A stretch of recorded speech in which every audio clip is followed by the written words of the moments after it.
Everyone, welcome to our classes. Students, जो आज का लेक्चर है एब्स्ट्रैक्ट अलजेब्रा काफ़ी इंपॉर्टेंट है। इस लेक्चर में हम एक ही थ्योरम करेंगे, काफ़ी इंपॉर्टेंट है, बड़ी बार एग्जाम में आई हुई है। थ्योरम क्या है, आपकी बुक में ऐसी स्टेटमेंट मिलेगी, एक फाइनाइट सेमी ग्रुप है, उसको ग्रुप बोलेंगे। अगर वो दोनों के दोनों कैंसिलेशन ला क्या करेगा, होल्ड करेगा। इफ़ एंड ओनली इफ़ का मीनिंग क्या होता है इधर, कि अगर कैंसिलेशन ला होल्ड करेंगे तो सेमी ग्रुप को ग्रुप बोलेंगे, और अगर एक सेमी ग्रुप है तो उसके अंदर कैंसिलेशन ला पक्का होल्ड करेंगे। स्टेटमेंट ऐसी भी आ सकती है और स्टेटमेंट ऐसी भी आ सकती है। ये क्या बोल रहा है, एक finite non empty set with an associative binary operation. आपको पता है सेमी ग्रुप क्या होता है, जो पहली दो प्रॉपर्टी सेटिस्फाई करता है। पहली प्रॉपर्टी बाइनरी ऑपरेशन थी, दूसरी प्रॉपर्टी एसोसिएटिव थी, तो इसने वही बोला है विद एन एसोसिएटिव और बाइनरी कंपोजिशन, मतलब ये सेमी ग्रुप की बात कर रहे हैं। तो ये जो सेमी ग्रुप है ये क्या हुआ, group. If and only if cancellation law hold, तो दोनों का मीनिंग एक ही है। आई होप आप इस थ्योरम को अच्छे से समझोगे। सबसे पहले आप स्क्रीनशॉट ले लो और इसको नोट कर लो, ठीक है। स्टार्ट करते हैं अब इसका प्रूफ। कैसे स्टार्ट करेंगे, सबसे पहले स्टूडेंट्स मैं ये मान लूंगा कि हमारे जो सेमी ग्रुप है वो ग्रुप है, और मैं प्रूफ करूंगा कि कैंसिलेशन लॉ उसमें होल्ड कर रहे हैं। कैंसिलेशन लॉ उसमें क्या कर रहे हैं, होल्ड कर रहे हैं। कैंसिलेशन लॉ दो टाइप के होते हैं, एक होता है लेफ्ट कैंसिलेशन लॉ, एक होता है राइट कैंसिलेशन लॉ। ये आपको पता है। लेफ्ट कैंसिलेशन का मतलब है अगर ए बी और ए सी बराबर है, अगर ये दोनों बराबर है तो लेफ्ट साइड से ए कैंसिल करो तो बी और सी भी बराबर होगा। अगर मैंने ऐसा प्रूफ कर दिया, ए बी और ए सी को अगर मैं इक्वल लेके चल रहा हूँ और मैं बी और सी को बराबर प्रूफ कर रहा हूँ, तो ये लेफ्ट कैंसिलेशन लॉ है। और अगर मैं बी ए और सी ए को इक्वल कर रहा हूँ, लेके चल रहा हूँ, और मैंने बी सी प्रूफ कर दिया, मतलब राइट साइड से ये कैंसिल किया, तो ये राइट कैंसिलेशन लॉ है। तो बेसिकली मैं वो क्या करना है, पहले मैं इस ग्रुप को, इस सेमी ग्रुप को ग्रुप मान लूंगा, और फिर मैं ये कंडीशन लेके चलूंगा और ये प्रूफ करूंगा, ये कंडीशन लेके चलूंगा तो ये प्रूफ करूंगा। आपको अच्छे से समझ आए, इसलिए इस थ्योरम का प्रूफ मैंने ऑलरेडी स्क्रीन पर लिखा हुआ है, बस आप ध्यान से समझना, ठीक है। तो सबसे पहले जैसे मैंने आपको बताया, सबसे पहले फर्स्ट सपोज दैट, हमने सपोज किया कि जो फाइनाइट सेमी ग्रुप है वो ग्रुप है, ठीक है। ये हमने सपोज किया जो फाइनाइट सेमी ग्रुप है वो स्टूडेंट्स क्या है, ग्रुप है।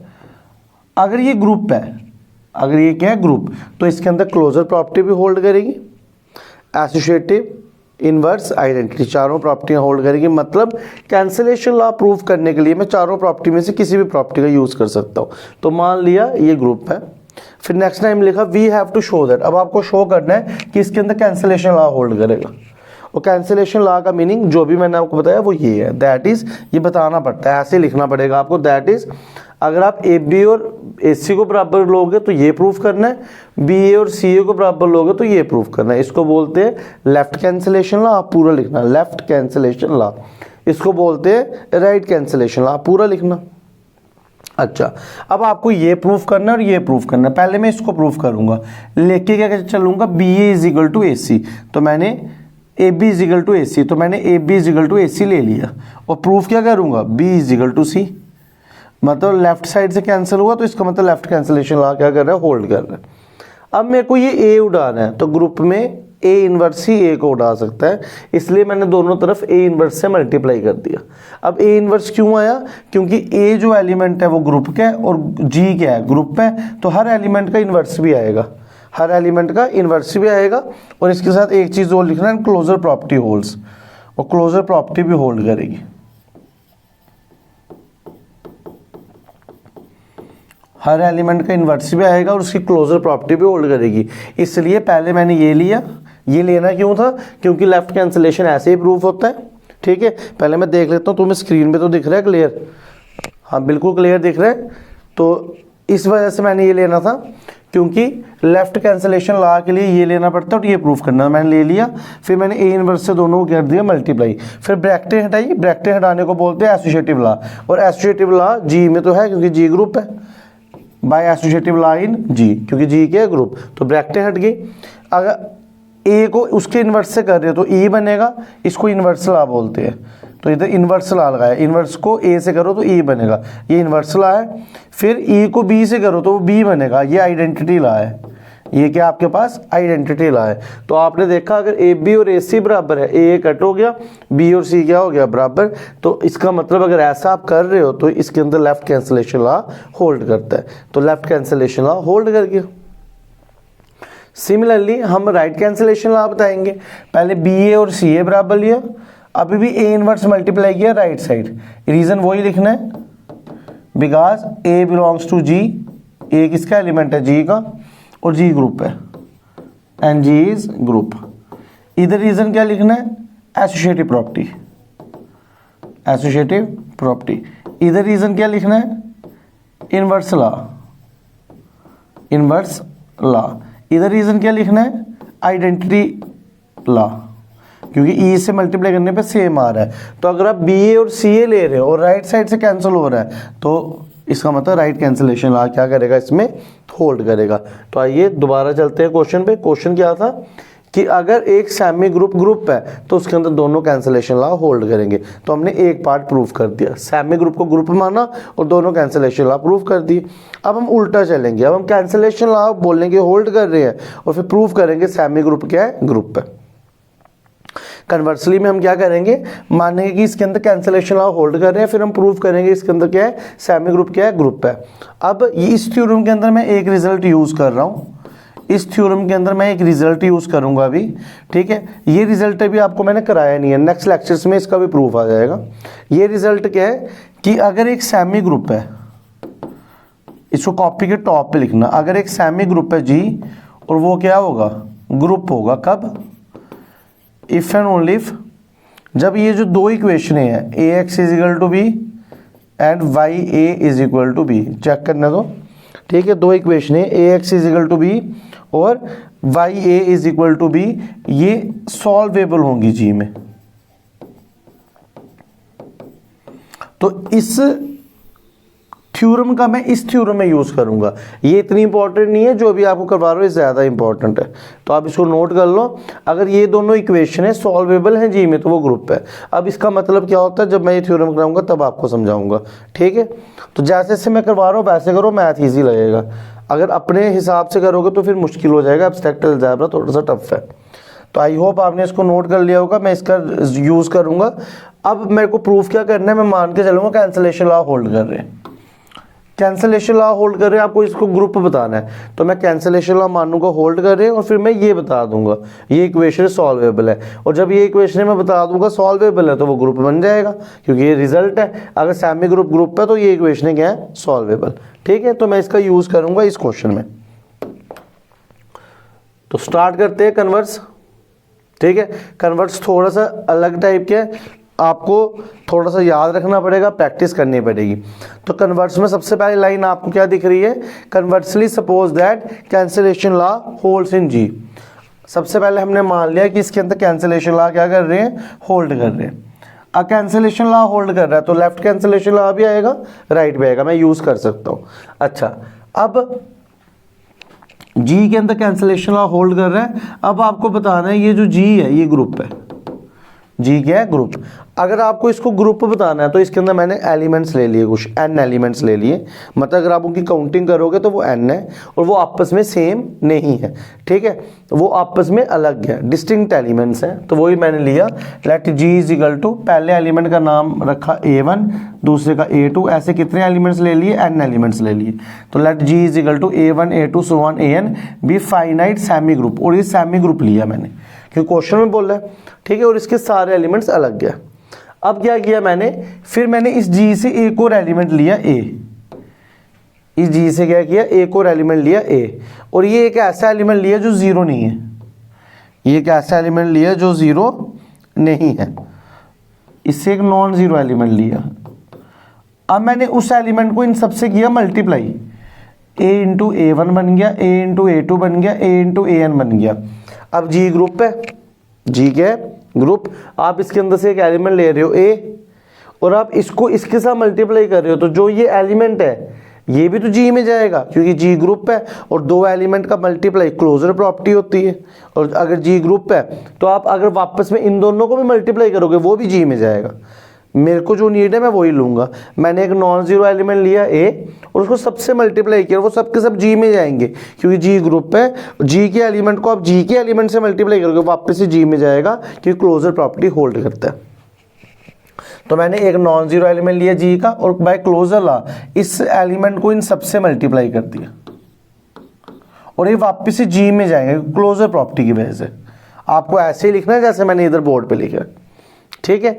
अब मैंने क्या प्रूव करना है, अब मेरे पास ये आ गया सेट जी और जी के पास एलिमेंट है A1 A2 so on AAN। अब मेरे को बताना है ये जो एलिमेंट्स है सबके सब अलग है, डिस्टिंक्ट है। ये सबके सब एलिमेंट्स क्या हैं, डिस्टिंक्ट, ठीक है। अगर ये सबके सब एलिमेंट डिस्टिंक्ट नहीं हुए, सेम हुए, अगर बाई चांस ये क्या हुए, सेम हुए, तो देखना एक मिनट, अगर ये जी है और इसमें AA1 AA2 AA3 इनमें से ये तीन सेम हो गए, अगर ये तीन क्या हो गए, सेम, तो एलिमेंट की काउंटिंग कितनी है, n। जब तीन सेम हो गए तो वो एक ही एलिमेंट कहलाया जाएगा, तो n कम हो गए, n से कम हो गए। इसलिए पहले मेरे को प्रूव करना पड़ता है कि इनके अंदर सारे एलिमेंट सेम नहीं है, सबके सब एलिमेंट क्या है, डिफरेंट है। पहले मेरे को ये प्रूव करना है, तो पहले मैं प्रूव करूंगा वी क्लेम दैट। अच्छा, मैथ में आपने फर्स्ट टाइम सुना होगा क्लेम, तो क्लेम का मतलब मैथ में होता है प्रूव करना, ठीक है। आप इधर ये भी लिख सकते हो we have to prove that. अब आपको प्रूव करना है कि ये जो एलिमेंट्स हैं ये आपस में सेम नहीं है, मतलब ये सबके सब क्या है, डिस्टिंक्ट है। तो मैंने माना we claim that AA1 AA2 AA3 so on AN are n distinct elements. आपको प्रूव करना है ये सबके सब एलिमेंट्स क्या है, आपस में सेम नहीं है। तो अब कैसे प्रूव करेंगे, हम कन्वर्सन मान लेंगे, हम मान लेंगे इसके दो एलिमेंट सेम है, हम मानेंगे जी के दो एलिमेंट क्या है, सेम।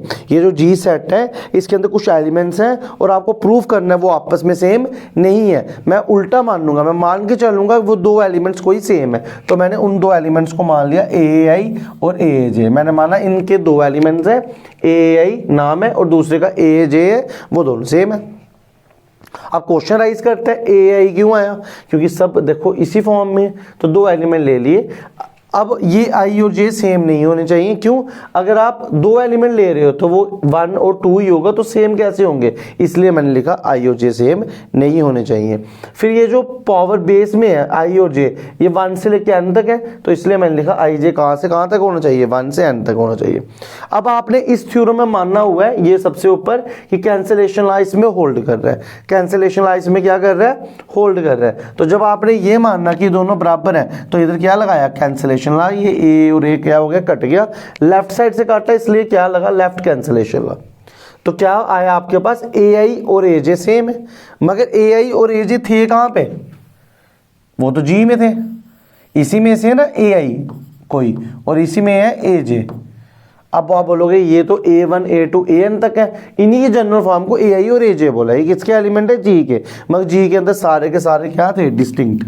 जी के जितने भी एलिमेंट है वो आपस में सेम नहीं थे, मगर जब हमने माना कि ये दो सेम है तो हमें जी के दो एलिमेंट सेम मिल रहे हैं, मगर जी के कोई भी एलिमेंट सेम नहीं था, तो हमने वही लिखा, बट A1 A2 AN ये सारे डिस्टिंक्ट एलिमेंट्स हैं। इसका मतलब हमारी सपोजिशन क्या होगी, रॉन्ग। हम मान के क्या चल रहे थे कि जो ये जी के अंदर एलिमेंट्स है AI और AJ ये आपस में सेम है, मगर जब हमने इनको आपस में सेम लिया और कैंसिलेशन लॉ लगाया तो हमें जी के एलिमेंट भी क्या दिखे, सेम दिखे, मगर जी के पास तो डिस्टिंक्ट एलिमेंट्स है, देयरफॉर हमारी सपोजिशन क्या हो गई, रॉन्ग हो गई। हमारी सपोजिशन क्या हो गई, रॉन्ग हो गई। जब हमारी सपोजिशन रॉन्ग हो गई, मैं इसको थोड़ा ठीक कर देता हूँ, ऐसे ये था नहीं, ये आपको लिखने की जरूरत नहीं है, समझाने के लिए बना रहा हूँ।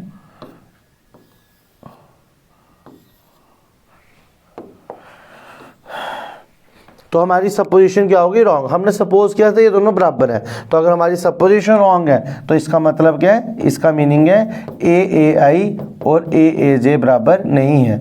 अगर AAI और AAJ बराबर नहीं है, ये एलिमेंट किसके थे, इसके, तो देयरफॉर जो ये हमने एलिमेंट लिए हैं AA1 AA2 AAN ये सारे के सारे क्या हैं, डिस्टिंक्ट हैं। तो डिस्टिंक्ट ऐसे प्रूफ करते हैं, इस कोर्स में हम ऐसा डिस्टिंक्ट बड़ी बार प्रूफ करेंगे। तो आई होप आपको ये समझ आया होगा, ठीक है। अब आगे चलते हैं, ये लाइनें मैंने आगे वाली स्लाइड में भी लिखी हैं। ये देखो हैंस जो मैंने भी पीछे लिखा था A1 ये सबके सब क्या है एंड डिस्टिंक्ट एलिमेंट्स है, ये सबके सब क्या है डिस्टिंक्ट एलिमेंट्स है, ये भी हमने प्रूव कर दिया। अच्छा अब क्या किया, अब मैंने एक और एलिमेंट ले लिया G से, ठीक है। G के पास तो बहुत सारे एलिमेंट हैं, A1 कहाँ तक थे AN तक।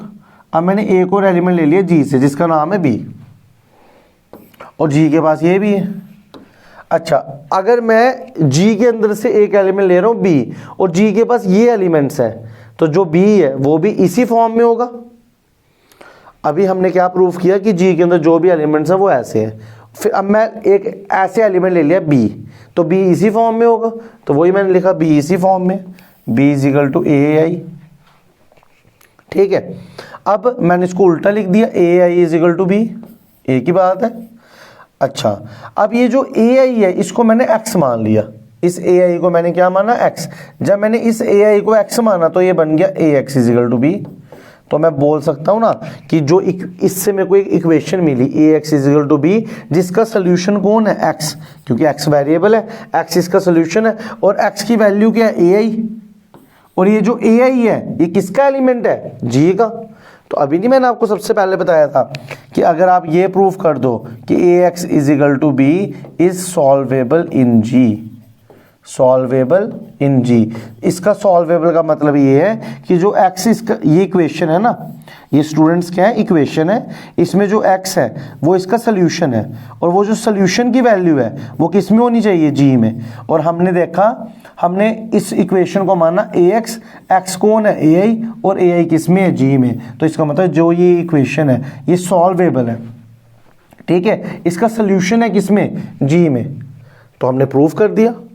जैसे हमने इसका प्रूफ किया आगे आपको करने की जरूरत है सिमिलरली जो y is equal to b है उसका भी सोल्यूशन किस में होगा G में।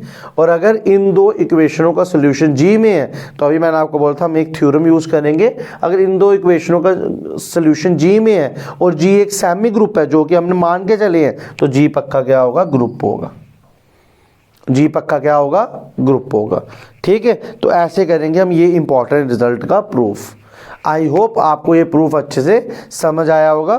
कोई भी डाउट है तो आपको परेशान नहीं होना है, आपके पास मेरा नंबर है, इस ऐप के अंदर भी जिसके अंदर ये कोर्स डला हुआ है उधर भी साइड पे कॉन्टैक्ट है, आप उधर से भी मैसेज मेरे को कर सकते हो।